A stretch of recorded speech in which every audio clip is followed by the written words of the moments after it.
we go. Game 2 starts right now.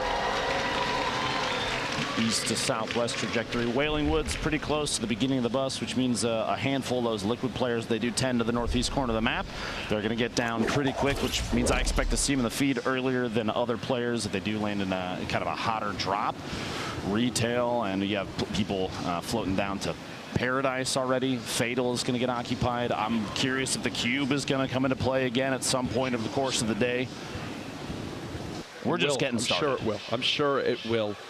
So you see a beautiful look at that free camera, just watching around where people are going. Landjock says, I just want to stay alive. And apparently staying alive means landing near Tomato Temple. Flower, I think, picking up potentially the first elimination of the game gets Prodigy Aces. Top Boy and Fade both picking up an early elim as well. In landing zones. And right there, instantly picking up the ammo box. That's something that's actually so key in these games because we reference ammo so often. And what, already a 3-person rift use? In a panic situation, it looks like, if I had to guess, Cryo started engaging people with this TAC shotgun. And then they popped a rift to try to get out. One of the enemies popped a rift to get out, and it looks like it was a good way to disengage the fight. They'll live to see another day. Cryo, you have to remember, was the player that won the coin toss from day 3 qualifiers. Hoping to put on a good show. That coin flip determined whether or not he was making it here. Gave a coin flip for $5,000 as well, no matter what place he lands. GS Brandon here, a number of players landing here at retail, and they kind of all chose their own home and said, okay, I'm going to loot everything here before I push out. Everybody else, please stay inside your homes as well. It's like a gentleman's agreement almost sometimes. You very rarely see someone drop in at a house in retail and competitive games, get even just a single chest, and then immediately push to engage, because you might be missing out on other loot in the house. They're going to take their time, smack all the furniture inside the house. Hysteria here. We talked about Hysteria lanes greasy very consistently. It's our spot. We're the greasy boys. Northwest corner, and actually the first circle, kind of a northwest focus. That'd probably fire.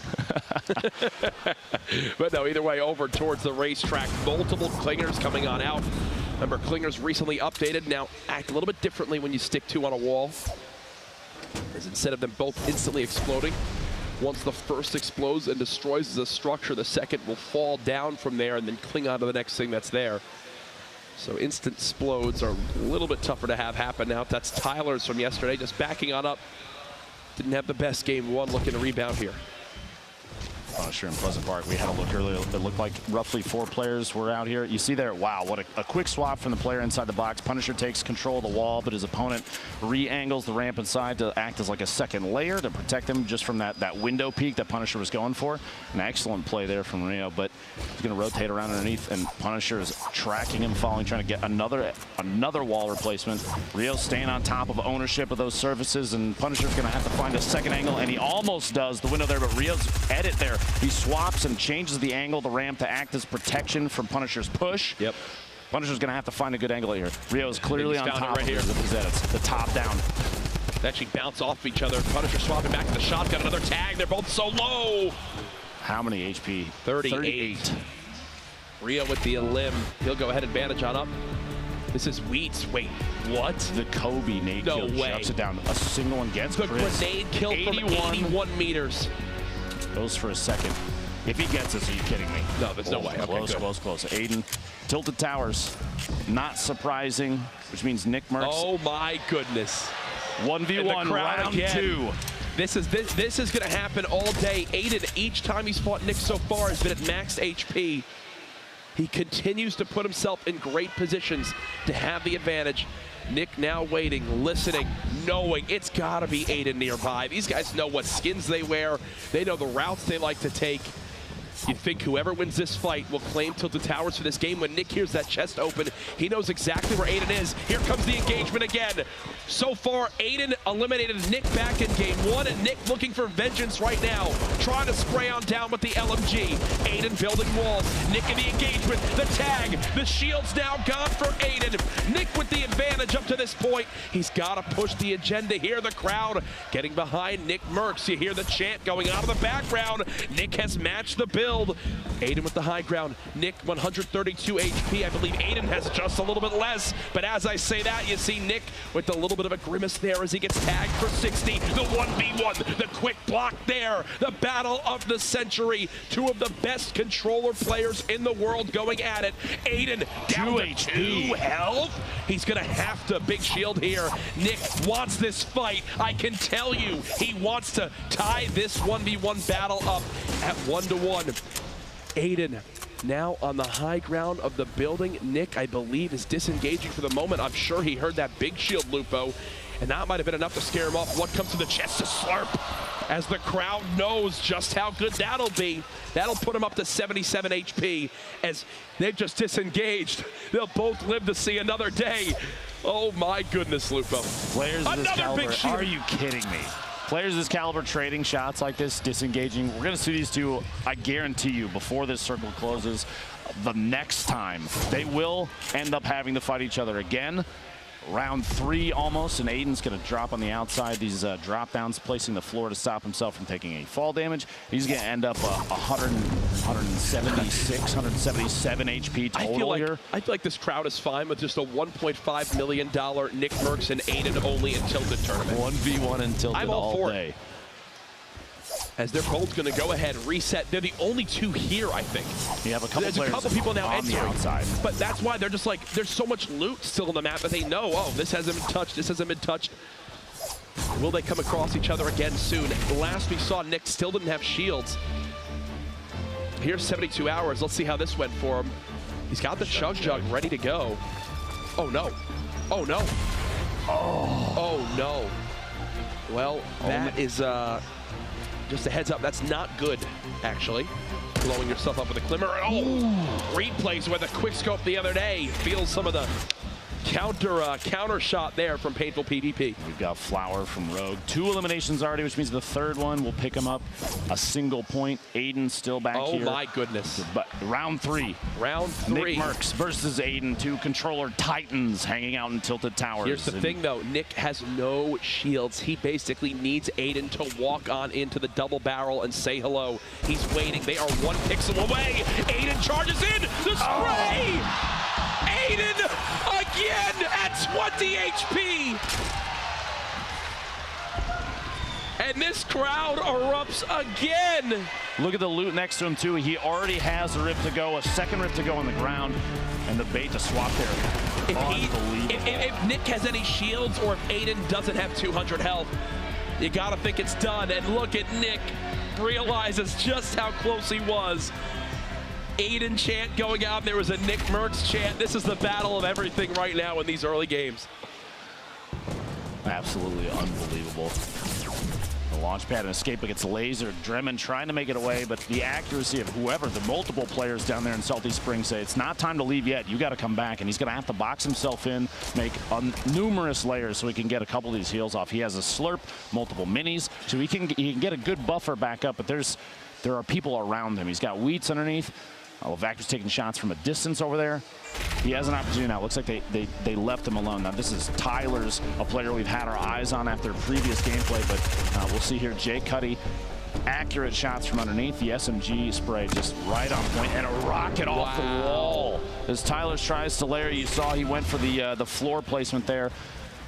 It wasn't enough, not fast enough. X's from Trouble Boys building up in a 1v1 against Tempo. A very, very good player here. Both of these guys, I love excellent builds. Every time the crowd sees one of the names involved in the fight, they just go, oh my God, you know, like, they just know how much it means. I thought he was going to try to style with that hunting rifle for a second. Backing out. In the elimination feed, Wheats goes down, Sakairos goes down, and Mac also falls. The lobby down to 59 players left. The second zone about to begin to close. At this point, 30 seconds. The choice of engagement here, if neither players have 2 eliminations, I don't think either of them want to fight each other. You're going to see an early rotation out from like your Tempo deciding now's the time to move. This isn't good for either of us. Let's move forward. Saw that big shield. This is Takada in a fight with someone here. It's actually Nate Hill, and has the instant beam to earn the 3 elims too. Nate Hill, if you saw, was in that top 5, or I believe actually second after game 1. Does fall early here, but even though he does fall early here, Lupo, he's still in a brilliant position I'm sure, in our standings after this. 1, 2, 3, even 3 bad games, not necessarily the end of the road here for these players, because 6 games, anything can happen. We've seen multiple people shine in the qualifiers. Wow. People come from behind, even like players like Saint, who didn't even engage very often. He had no eliminations, but managed 3 points during his qualifiers to make it to the grand finals today. It's still anybody's game. Going for the snipe midair. Are you kidding me? And as you guys saw for a second as we pulled up the map, this is a Loot Lake ending. Kayun continues to fight these big names and continues to come out on top, as Poach just got sniped by Kayun to be eliminated in game 2. That's Kayun's second elimination, which means 1 point soon for him if he manages the third. Fails the build. Drop down. Uh-oh. He does have medkits. He can survive through the storm, but that's a quick tag down to 70. The battle coming on in. The pump does not connect. He's got to reset for the high ground. He knows it as he looks to build on up. Remote explosives! Perfect placement in the middle. That Dremin walks right in it. And you see the frustration there. Dremin, first elim on the board. Now, currently there are 2 players with 3 eliminations, Top Boy and Takata, which means a single point apiece for them. But Kayun actually, has a point as you mentioned, prior. Top Boy just got knocked out. So both players with 3 elims just dropped. A plethora still with 2. We have 5 players currently alive with 2 eliminations there you see on your board. A lot of them relatively close to the zone, except for Rio, 400 meters away still. He's sitting pretty on HP and shield, but he's going to have to rotate relatively quickly. Might have been the most replaced structure I've seen at the factories there at Loot Lake. We took a look for a second, but Horrify stuck up top, taking a moment. Any seconds he has to pop any heals possible, they're going to go for it. He tried to place the bounce pad on the way down to prevent any fall damage. Didn't need to. Takes the bounce pad in that situation though. Tries to rotate away. Gets tagged midair as this 1v1 against X is kind of flirting with the edge of the zone. X is going to try and layer up so he can sneak in underneath Horrify, and Tempo is there as well. And this is a beautiful spot for Tempo. Both these players pushing out of the zone. They've obviously been weakened quite a little bit. He drops Horrify down to just a couple shots left. X and Tempo are both like, hey, I want this one. No, this one's mine. As they continue to spray down, Horrify is just in a terrible spot. Tempo not really peeking too much from the other side. Can't drop down this structure as of yet. There it goes. No, it's still locked in. It looks like it's attached to the 3rd point there. X is hoping to drop Horrify out in the open. Actually, during that, as Horrify was building up, X has had a moment there where he could have whipped a shotgun shot. And if Horrify was very low HP, it could have been an elimination already and put him at 2, but it looks like a hesitation caused him to not go for it. And he's going to have to back out of this, I think, 60 seconds. And looking at the potential zone movement here and the chance that there's a 3rd player, if he knew Tempo was there, saying that I need to move away now and secure the safe zone rather than go for this. And nobody that is currently alive is shining with 3 elims yet. There's a lot of players with opportunities.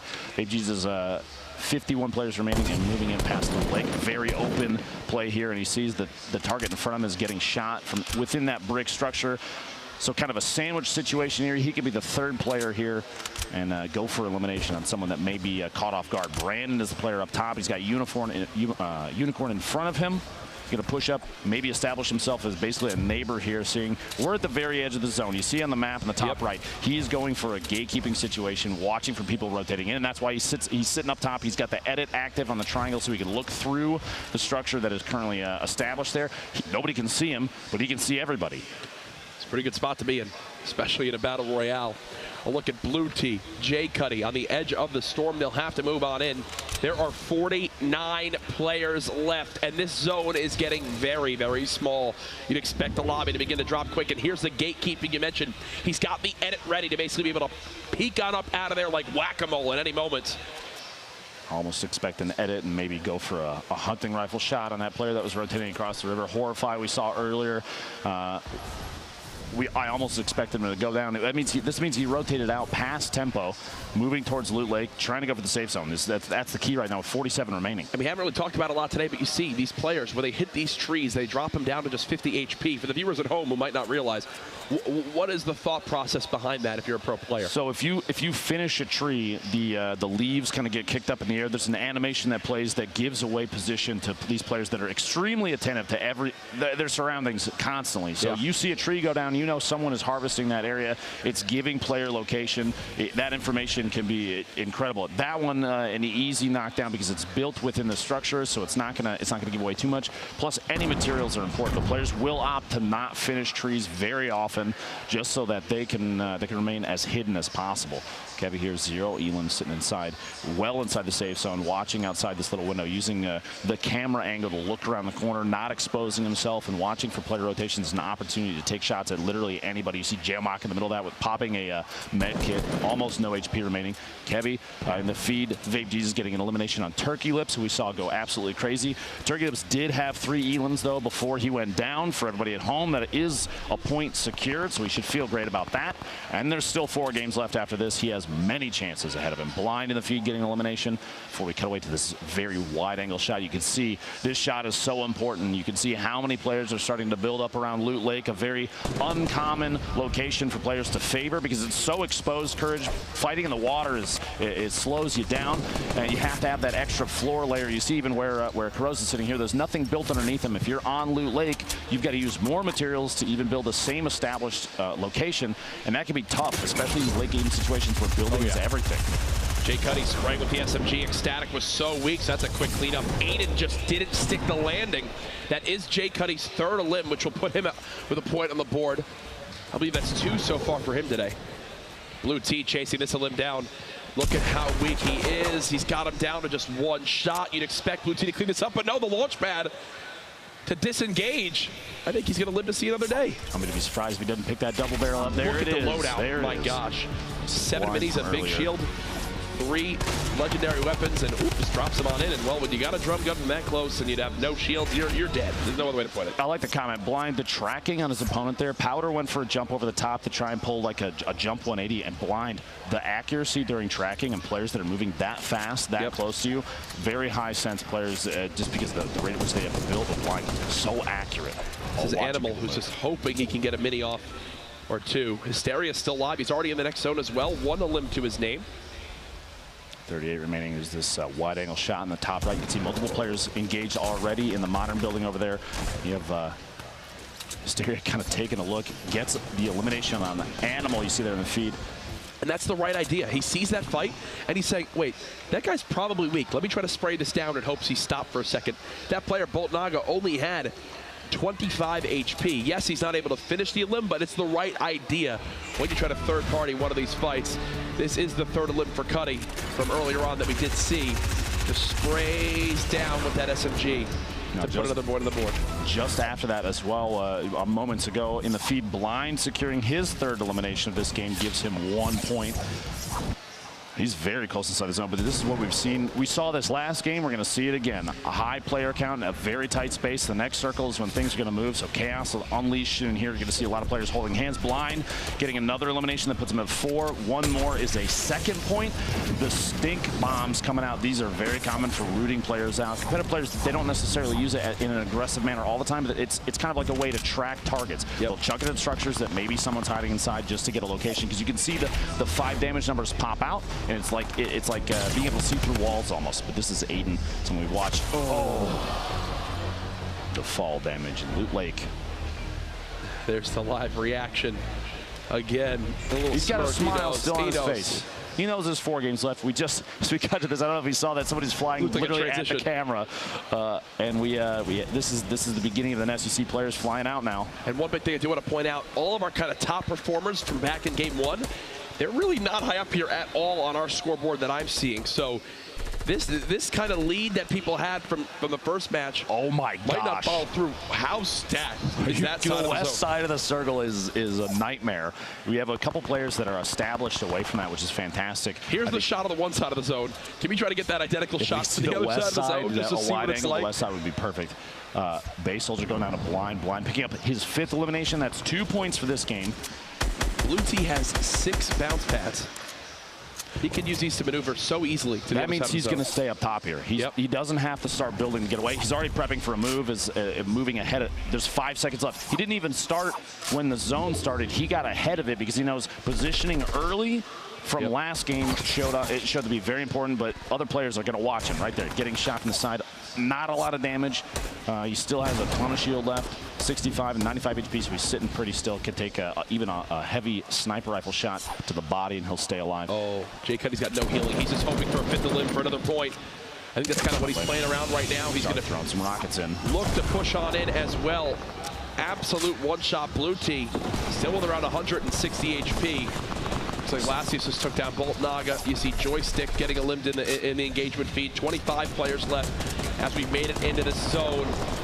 The quick little look at the picture-in-picture in the top right of just how hectic this truly is. 25 players remaining. Even though he's at 65 shield, popping the full just to get as much as he can. Late game, especially in these hectic moves, these players, that's why we saw a Chug Jug earlier last game, I believe, from Aydan for only 50 shield. You're not going to have the time to use that during situations like this. Everyone is going to listen for that and push. Is Blind the only one that is not on the bottom layer? He's in a brilliant position to lay down damage. He's got bounce pad. He's got a bounce pad to fall. He's got rockets still in his inventory. A legendary assault rifle. Hysteria picking up his second Elam. One more gets him a point and takes Tempo's vape Jesus out. Oh. Jay Cuddy, who was looking for his fifth Elam, gets rocketed. He's just up in a tower. That's 2 in a row that he's done this with. C9 Blind now at 6 limbs. He could go on a tear to the end of this game, Lupo. No one is contesting him at all. You're right. Look, he's completely nobody safe. else is as high as he is right now. And it's so secured. That structure is so secured. He's going to have to move. Still. The loadout is absolutely amazing. The shots gets at least one midair. Shield tag. Sees another player rotating. This is an opportunity for Blind to just take taps at everybody that's moving, because somebody might be 1 or 2 shots, and he's accurate enough. He can secure the 7th Elam. That'd be 3 points this game alone. There's players right in front of him. I'm surprised he's not taking shots at blue tee during a rotation, because he has layers. Even he could defend himself while moving. It looks like there's going to be a challenge. Drops himself down, takes a little bit of fall damage, but it's not enough to change his mindset about this engagement. He can still be aggressive. Gets a shot. The jump shot. The double barrel. So powerful. And he's back to the high ground. He's not done yet, folks. 11 players remaining. He's got more eyes on. The lobby dropping so quickly now. I believe we're down to our top 10, as this is already a 4-point game for Blind. We mentioned yesterday Tyler's had the incredible 6-point performance, the max you can earn from 1 game. Blind trying to do the same here. 8 now remaining. Sean was taken with a quick limb. Blind refreshes his assault rifle ammo. He was down to just 1 clip, and now he has 500. It's not the only thing in his repertoire, too. The rocket launcher in the previous, what, 3-4 eliminations for him has been absolutely ridiculous. This amount of structure and how powerful. No one can contest him up here. It's crazy. Oh, maybe a Portafort can. Spoke too soon. Looks like somebody with the Portafort pushing up and taking an advantage. The Portafort destroys all the structure that it should, that it will break through. And Blind. Look at how fast that was. Another limb coming on in. Blind dropping all the way down. He's at 8. It's a 1v1. This is it. Can Blind win this game with a perfect score? Blind panicking. There it is. A 6-point game for Blind. As this, look at this shaking. Look at his hands shaking. Here it is again. The drop down. His drum gun wasn't loaded. His double barrel wasn't loaded. He had the spray with the Scar. That's as you'd expect. Top limbs in the game, top spot in the game, and not only again does he earn those points, the 6 points, he just won $25,000 for the Victory Royale. Absolutely ridiculous. There's moments up here sitting at the top of the tower. You see in the minimap, he's positioned extremely well multiple times during these rotations, has clear opportunities to drop rockets on players. That rocket launcher paying off huge. One of the most powerful tools, the jump shot. Blue tee, you potentially Blind hearing the reload going off, and so he goes for the edit and the quick jump shot. And down here, the very last elimination. You see, he was trying to swap through.